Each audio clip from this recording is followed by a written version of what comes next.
Di nagtagal, dumating si Kapitan Zenoff sa mansyon ni Lord Granville para sa hapunan at namangha sa handaan. Tinanong niya kung ano ang espesyal na putahe. Sumagot si Cecily na ito ay karne ng may sungay na kunhong hinuli ni Alan. Tumango si Zenoff, sabay sabing wala siyang inaasahang mas mababa mula sa anak ng isang alamat na mangangaso. Ipinagbigay alam din niya kay Alan na natupad ng Krina Village ang winter quota na 20 dambuhalang baboy ramo. Hindi na ito ikinagulat ni Alan. Biglang nagreklamo ang kapatid ni Cecily na si Thomas, nagtatanong kung bakit wala silang natanggap na karne ng baboy ramo ngayong taon. Sa kabila ng mga pangangaso, napagtanto ni Alan na may punto si Thomas, wala pa siyang nakitang kumakain ng ganoong karne. Pinaghinalaan niyang inangkin ng sakim na hari ang lahat. Sinaway ni Granville si Thomas dahil sa pagiging makasarili, at naawa si Alan rito dahil mas marami pang nakakain na karne ang mga serf kaysa sa kanya. Nang hinayang ang asawa ni Granville dahil wala silang karne ng baboy ramo na balak sana niyang ihain sa winter feast. Pagkarinig nito, iminungkahi ni Thomas na sa susunod ay manghuli si Alan ng puting osa. Na-offend si Cecily at iginiit na siya lamang ang maaaring mag-utos sa kanyang lingkod. Pinagsabihan ni Lady Granville ang mga anak at sinabing tigilan na iyon, dahil sobra na para kay Alan ang manghuli ng puting osa.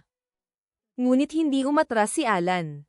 Tinanggap niya ang hamon na hulihin ang puting osa.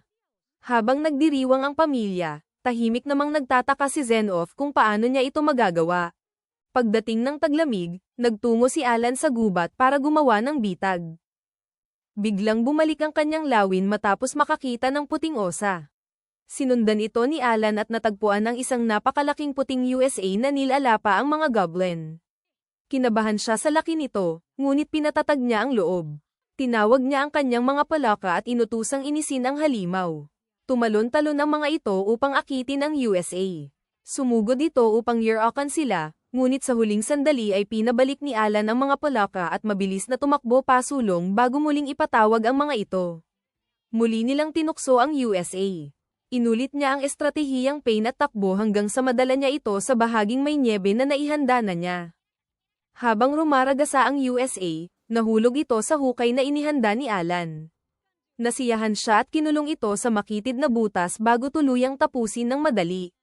Di naglaon, narating niya ang mansyon ng Granville habang hila ang napakalaking bangkay. Naglabasan ang mga katulong na may sibat, inakalang may halimaw na paparating habang dahan-daang umuusad ang katawan. Sinabi ni Alan na tawagin si Thomas. Sa takot na nagsasalita ang nilalang, nataranta sila hanggang sa gumapang si Alan palabas mula sa ilalim nito, nagbibiro tungkol sa bigat. Lumabas ang pamilya Granville at namangha sa napatay na puting USA. Masayang sinabi ni Thomas sa kanyang ina na mayroon na silang napakagandang putahe para sa handaan ng bagong taon. Tumakbo siya upang pasalamatan si Alan, na inialay ang huli para sa kanya.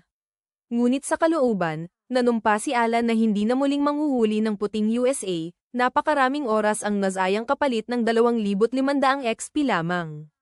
Samantala, namangha si Lord Granville. Tinanong niya ang kanyang mayordomo kung totoo bang walang talento si Alan, dahil ni minsan ay wala siyang narinig na 8 taong gulang na kayang talunin mag-isa ang isang C-rank na halimaw. Iniutos niya ang muling pagsisiyasat, at agad itong sinunod ng mayordomo. Di naglaon, ipinatawag ng mayordomo si Alan at ipinaalam ang promosyon na angkop sa kanyang kakayahan. Itinalaga siyang huntsman na may 2 tungkulin, magbigay ng karne ng halimaw para sa sambahayan at sumagip ng mga mamamayang inaatake ng mga mababangis na nilalang. Napagtanto ni Alan na opisyal na siyang empleyado ng Baron at maaari na siyang mag-grind habang nagkukunwaring nagtatrabaho. Kalakip ng promosyon ng 100 pilak na barya bawat buwan. Napansin niya ang pagiging maingat ng mayordomo, sa pagtatakda ng nakapirming sahod, naiiwasan nilang magbayad kada halimaw, lalo na't ang puting USA pa lamang ay lumampas na sa halagang iyon. Gayunpaman, tinanggap niya ito.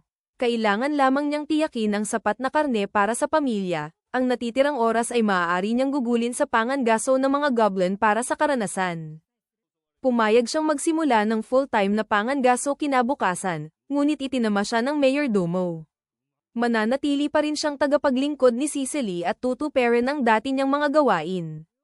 Isang beses lamang sa isang linggo ang pangangaso. Kahit hindi siya natuwa, mapagkumbaba niyang tinanggap ang alok. Di nagtagal, dumating ang tagsibol at isang napakalaking mahiwagang barko ang bumaba sa lungsod. Nakatayo si Alan sa tabi ni Cecily habang sabik nitong hinihintay ang kanyang nakatatandang kapatid na si Mikhail. Siya naman ay mas interesado kung paano nananatiling lumulutang ang mahiwagang barko. Maya-maya, bumaba si Mikhail at agad siyang niyakap ni Cecily. Sinabi nitong labis niya itong namiss at nagtatampo dahil hindi ito umuwi noong bakasyon ng tag-init. Sa nakitang pagiging malapit ng magkapatid, nagpasya si Alan na mag-iwan ng magandang impresyon. Lumapit siya at nag-alok na buhatin ang mga bagahe ni Mikhail.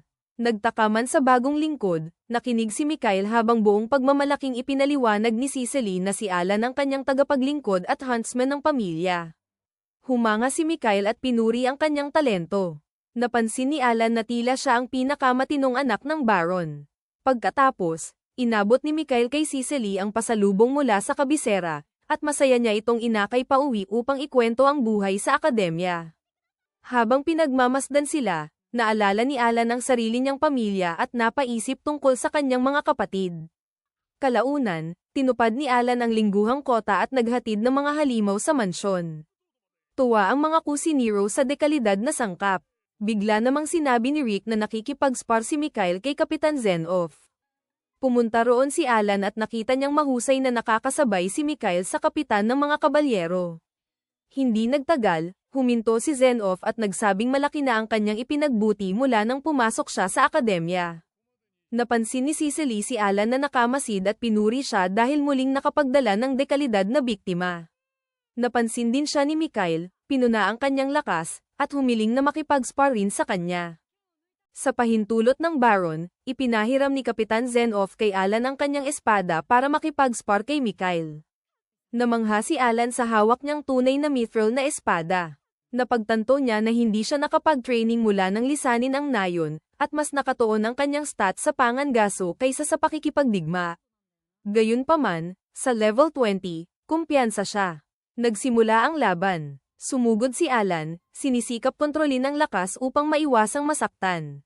Ngunit sa lahat ng aspeto, higit siyang nalampasan ni Mikhail, mas mabilis, mas matalas, at nakakaharong sa kapangyarihan.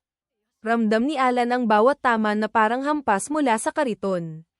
Nababahala ang ina ni Mikhail, ngunit tiniyak ni Zenov na ang training sa akademya ay hinasa ang kanyang anak ng higit pa sa kaya ng kawalan ng karanasan. Napatunayan ang tama ni Zenov. Mabilis na na-disarm ni Mikhail si Alan at pinilit siyang sumuko, bagamat pinuri niya ang lakas at kakayahan ni Alan sa kanyang edad.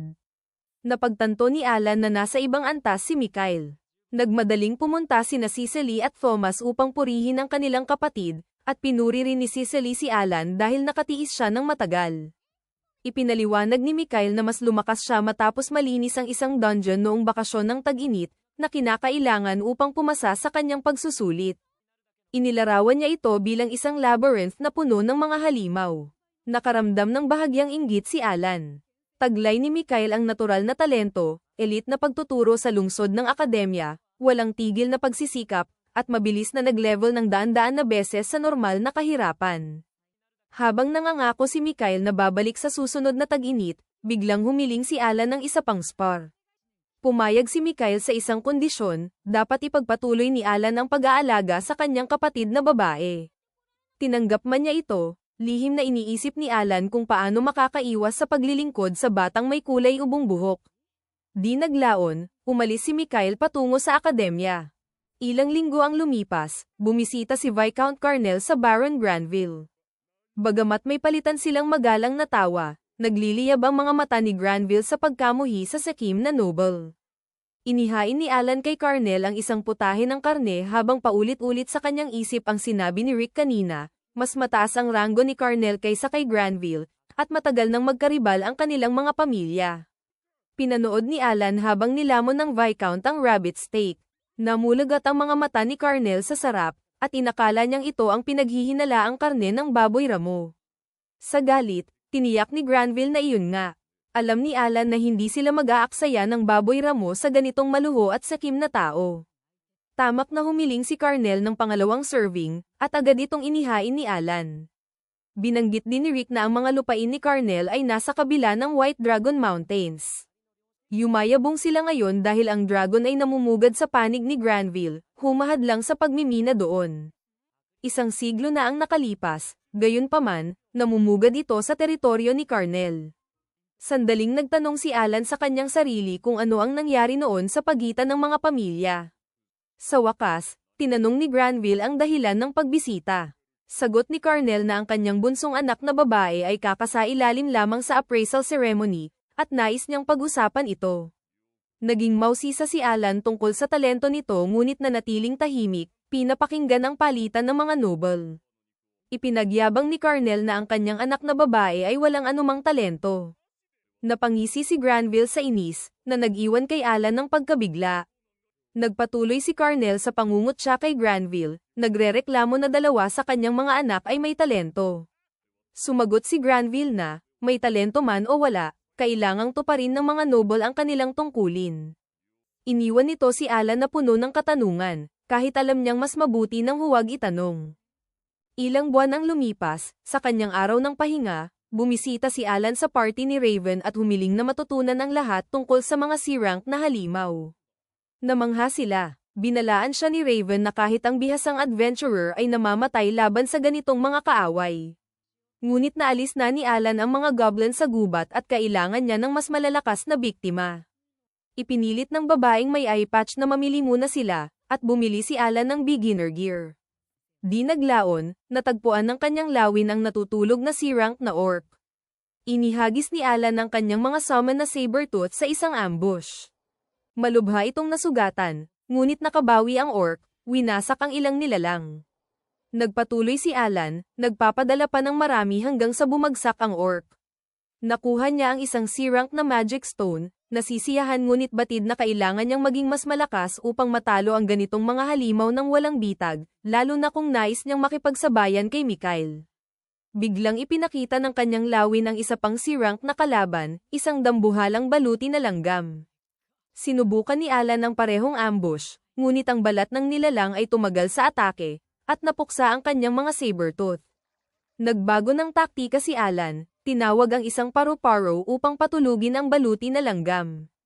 Sinubukan niyang tusukin ang tiyan nito, ngunit matigas na parang bakal ang ilalim nito.